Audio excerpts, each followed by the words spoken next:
Well, while no fewer than a dozen Conservative MPs are now vying for the leadership, another contest is underway, although with far fewer candidates. Just two Liberal Democrats are in the race to succeed Sir Vince Cable as leader of their party. Jo Swinson, deputy leader of the party, and Ed Davey, who served as Energy Secretary during the coalition government, hold their first public hustings in London this evening.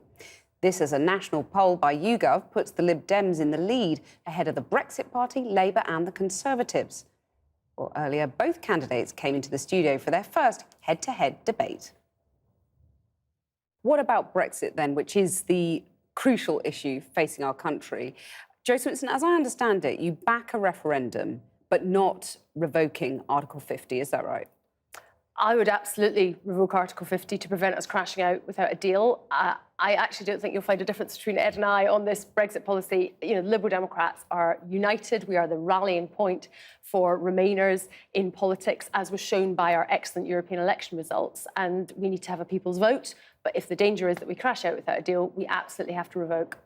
Revoking Article 50, you also would do so if we were about to leave without a deal. But what about in other circumstances? Is there a case now for saying this is such a muddle, people are so divided, let's just go for it now and revoke it, call it all off? No, I think there's a democratic case for giving the people the final say. It began with the people, it should end with the people. Liberal Democrats will argue now to stop Brexit as the case for having the final say with the people. But in that referendum, if we can win that, then we will argue for Britain to stay in the European Union on the grounds of tackling climate change, on the grounds of securing peace, as well as jobs. And I want to make the passionate case for Britain staying in the European Union. We're seeing the rise of national populism, frankly, far-right leaders, and we need Liberals at the European table to fight against those dark forces. Well, if people want to stop Brexit, and that's why they're voting Lib Dem, the easiest way to stop Brexit is revoke Article 50. And I do think this should go back to the people. Obviously, revoking Article 50 makes sense if we're in danger of crashing out without a deal. But we should put this back to the people. This should be up to the public to decide. Brexit deal negotiated as a result of having had the 2016 referendum. That gave the government instructions to go and negotiate that. But seeing the detail of that, given particularly it is so different to what was promised in that referendum, it has to go back to the people for us to have any confidence that that might actually be what people want. And I think when faced with that, they will choose to stay in the EU. Well, you don't know that, do you? I mean, it could be you go back to the people and the people vote to leave anyway.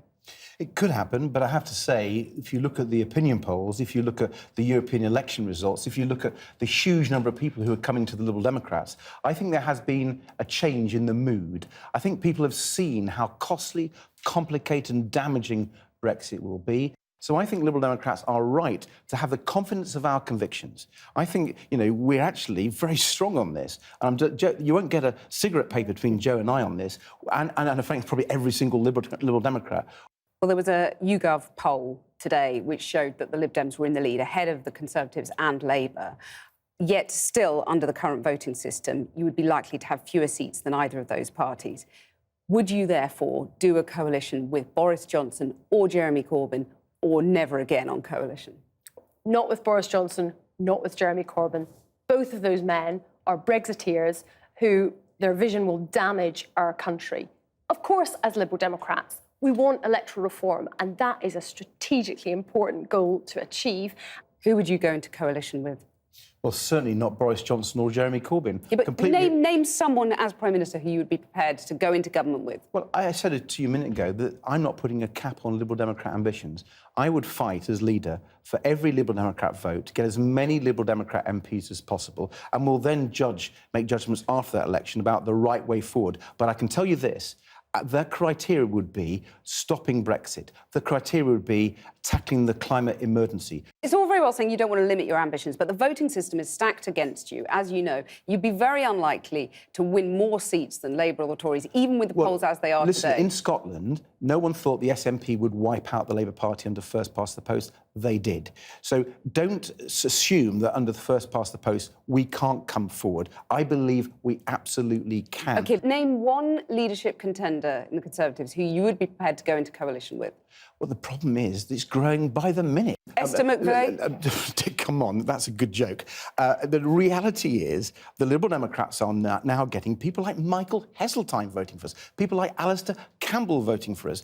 We are now the home of so many people who've been reasonable people, decent people, wanting to put our country first. Even though equality is enshrined in your constitution, how important is it, do you think, that you have the first female leader? I want to lead the Liberal Democrats because I'm the best person to do that job. Do you want to stop her making history, becoming the first female Lib Dem leader? Listen, You're really happy doing that. Listen, you've got to remember that Jo and I are friends. Because Well, shouldn't you step aside for her, though? Would that be very democratic? I don't think so. Jo said it herself. The best person should win, and that's up to the Liberal Democrat members.